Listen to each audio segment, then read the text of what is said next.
अस्सलाम वालेकुम viewers, welcome to legal studio. Ghulam Kashif जो है लीगल स्टूडियो में आपकी खिदमत में हाज़िर। आज हम जिस कानूनी मौजू पर गुफ्तगू करेंगे, इससे पहले भी हम इस पर बात कर चुके हैं, बच्चों की गार्जियनशिप और कस्टडी के हवाले से। लेकिन कुछ पॉइंट्स जो लास्ट वीडियो या सेशन में हम कवर नहीं कर सके थे, आज हम उन पर बात करेंगे।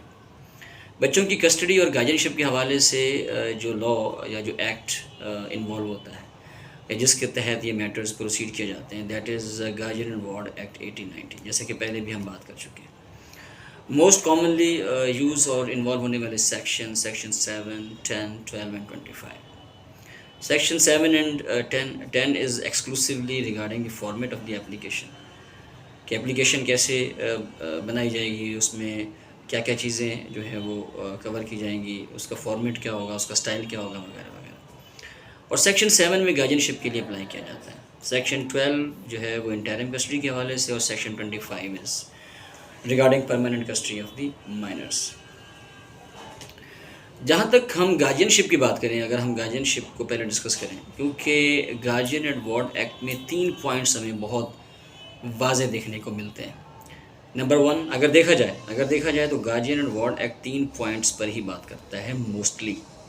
Number 1 guardianship, number 2 custody of minors, number 3 welfare of the minors. अगर गार्जियनशिप की बात करें हम, गार्जियनशिप के लिए अगर कोई भी एप्लीकेंट कोर्ट में एप्लीकेशन फाइल करता है, इट मीन्स ही और she has already the custody of the minors, क्योंकि बग़ैर कस्टडी ले गार्जियनशिप के लिए अप्लाई नहीं किया जा सकता। If any person wants to apply for guardianship, first of all he has to obtain or get the physical custody of the minors. अगर physical custody applicant के पास मौजूद है, then the second remedy is regarding the guardianship of the minors. अगर father की बात करें तो father has priority right regarding guardianship. He is being father, he is natural guardian of the minors. और उसके बिल्कुल ऑपोजिट अगर हम बात करें तो mother is natural custodian of the minors. इसीलिए 7 साल तक जो एक्सक्लूसिव हिजानत, राइट ऑफ हिजानत या पीरियड ऑफ हिजानत का जो राइट मदर को दिया गया है, that is considering her right of being natural custodian. Father को एप्लीकेशन फ़ाइल करने की कतन ज़रूरत नहीं है गार्जियनशिप के हवाले से, because he is natural guardian. बच्चों के इंतज़ामी अमूर के हवाले से, बच्चों की मैरिजेस के हवाले से, बच्चों की एजुकेशन के हवाले से, बच्चों के लीगल स्टेटस को मेंटेन या चेंज करने के हवाले से फ़ैसले लेने का इस्तेहकाक या राइट वो वेस्ट करता है फादर में। लेकिन किसी वजह से अगर ही हैज़ बिकम फिज़िकली और mentally incapable to perform his responsibilities and obligations, या वो अवेलेबल नहीं है किसी वजह से, ही सडनली डिसअपीयर्ड, और he is irresponsible, is not performing his obligations or responsibilities, और बच्चों का वेलफेयर जो है वो डिस्टर्ब हो रहा है, बच्चों की एजुकेशन डिस्टर्ब हो रही है, बच्चों की हेल्थ के हवाले से इश्यूज क्रिएट हो रहे हैं, और बच्चों की जो वेलफेयर है वो रिस्क पर है, then mother or any other relative can come forward and file application regarding guardianship. ऐसी एप्लीकेशन के बाद ऑनरेबल कोर्ट्स लाजमन फादर को इंटीमेट करने के लिए, नोटिस करने के लिए, बताने के लिए तमाम modes of services just like other legal matters adopt करती है, including publication. Public at large को भी पार्टी बनाया जाता है ताकि कोई भी फैक्ट कंसील न रहे ऑनरेबल कोर्ट से, क्योंकि बच्चों की वेलफेयर पे किसी सूरत भी ऑनरेबल कोर्ट्स कंप्रोमाइज़ नहीं कर सकती हैं और ना ही वो करती हैं। ये बच्चों की गार्जियनशिप के हवाले से। और सेटिस्फाइड होने के बाद अगर ऑनरेबल कोर्ट सेटिस्फाइड हो जाती हैं कि बच्चों की वेलफेयर के लिए अब ज़रूरी है कि मदर को या किसी भी और रिलेटिव को गार्जियनशिप अलाउ कर दी जाए, या गार्जियनशिप सर्टिफिकेट इशू कर दिया जाए, या गार्जियन बना दिया जाए, तो ऑनरेबल कोर्ट्स बच्चों की welfare, only for the welfare of the minors, guardianship की ऐसी एप्लीकेशंस को अलाउ कर देती हैं। अब हम बच्चों की कस्टडी के हवाले से बात करते हैं। बच्चों की कस्टडी के हवाले से जो पॉइंट्स हैं या जो फैक्टर्स हैं, that are totally different from the points and factors of guardianship.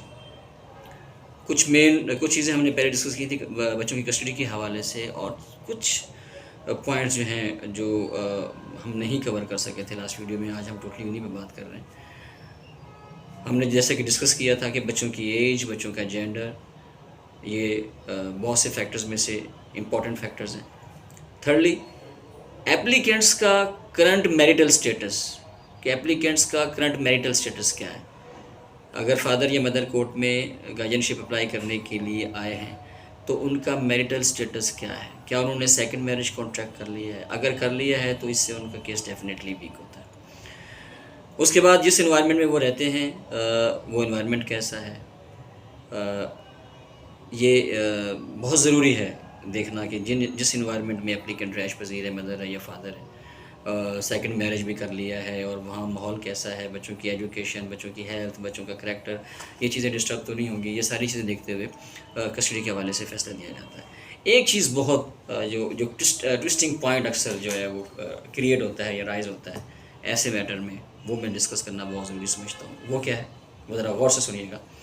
وہ یہ ہے کہ فار ایگزامپل مدر کے پاس کسٹڈی موجود ہے بچوں کی، اور مدر نے بچوں کے مینٹیننس کے حوالے سے سوٹ فائل کر دیا ہے، بچوں کے مینٹیننس کے حوالے سے کہ فادر مینٹین کرے، اگر وہ پراپرلی مینٹین نہیں کر رہا تو یہاں پر کیا ہوتا ہے، اکثر ہمارے لائرز یہ ایڈوائز کرتے ہیں یا موسٹلی یہ خود فیصلہ لیتی ہیں پارٹیز، اور صرف مدر کو اور بچوں کو ڈسٹرب کرنے کے لیے گارجین شپ کے لیے اور کسٹڈی کے لیے اپلیکیشن فائل کر دی جاتی ہے for the custody of the minors. اور یہ شاید سمجھا جاتا ہے کہ اگر کسٹڈی فادر کے پاس نہیں ہے تو بچوں کے مینٹیننس کے حوالے سے اس کے اوپر کوئی رسپانسبلٹی نہیں آتی، جبکہ ایسا نہیں ہے۔ کسٹڈی کہیں پر بھی ہو، بچوں کی کسٹڈی کسی کے پاس بھی ہو، لیکن مینٹیننس کے حوالے سے رسپانسبلٹی فادر کی ہے، and he has to perform such responsibility and obligations. He has to pay for the welfare of the minors, the maintenance. Male minors کے لیے till attaining age of puberty, that is 18 years, اور daughters کے لیے till their marriages۔ اپنا feed back ضرور دیجیے گا، اور اگر لیگل اسٹوڈیو کو آپ لوگوں نے سبسکرائب نہیں کیا تو پلیز سبسکرائب کریں، لائک کریں، کامنٹ کریں، اور اپنے مفید مشوروں سے نوازیں۔ انشاءاللہ نیکسٹ ویڈیو میں نئے میسج کے ساتھ حاضر ہوں گے، تب تک اللہ حافظ۔